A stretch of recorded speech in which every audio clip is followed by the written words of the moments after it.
Usa ka community landslide drill ang gipahigayon karon diriya sa Misulong, Talaingod. Kiniisip pag-andam sa mga katawhan sa sitio kung ugaling adunay katalagman sa ilang area.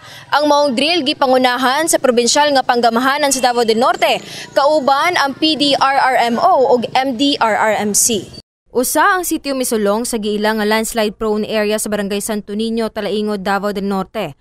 Adunay natala nga nakabsan og kinabuhi atol sa pagdahili sa yuta mahitungod sa sunod-sunod nga ulan sa probinsya. Nakita sab sa mga otoridad ang posibilidad nga mahitabo sa sitio Misulong ang ngilngig nga trahedya nga miigo sa Masara, Mako, Davao de Oro sa milabayng Pebrero 18. Sa mo na karon nangandam ta og dili lang kani ang last kay nagisgot mi ni Kapitan og ni Engineer Braille nga himuon nato ning kanunay ang pagpangandam kay panahon sa emerhensiya.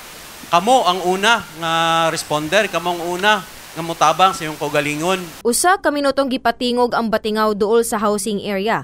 Timaan nga adunay emerhensiya o kinahanglan mo evacuate padulong sa luwas nga lugar. Nahimong aksyon ang maong drill sa dihang gikandak na ang retrieval operation ug pag-apply og first aid sa mga personahe sa MDRRMC ngadto sa usa ka individual nga nakahiagom og minor injury ug usa sab nga major injury.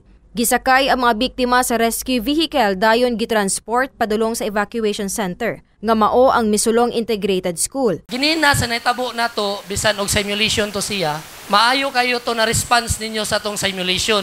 Palakpakan nato tong kaugalingon. Katong inyuhang yung participation ginina, igo na to siya na tabang sa mua sa inyo. Nagpahimangno sab ang Provincial Social Welfare and Development Office sa mga bawal buhaton sulod sa mga evacuation centers. Other than that, naapot tay policies sulod sa center ha. Dili pwede nga mag-inom dire. Dili pwede manigarilyo. Dili pwede magsugal. O labi na ginalikayan nato nga dili ta kalat-kalat sa atong evacuation center. Napakyas man si Kuya Gov ug adto sa maong aktibidad. Gipadala niya ang iyang executive assistant Arnel Montero aron susihon ang kahimtang sa mga katawhan sa Misulong ug aron ipaabot ang iyang pagpangga para sa kaigsuunang IPs. Pasalig mi mga igsuon ko in behalf ni Kuya Gov. Mupasalig mi ug muhangyo mi kaninyo.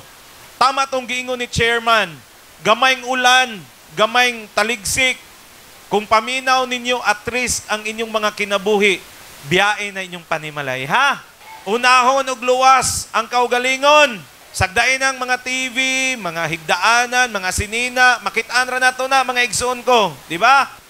Apan atong kinabuhi nagunyusara lang. Human ang drill, nang apod-apod og family food packs ang probinsya ngadto sa 192 ka household sa Misulong. Gitunol sab ang 20 ka emergency kit alang sa Misulong Integrated School, kinsa gidawat ni Principal 1 LC Lucino. Gipadangat sab sa Misulong Integrated School ang sitwasyon sa atop sa ilang gym. Apil ang building duol sa eskwelahan diin na matikdan ang pagdahili sa yuta sa ubos nga bahin niini. Kauban si Michael Balila ug Ryan Umila sa kamera. Para sa Bayan, Karen De Vera, 1 Davner News.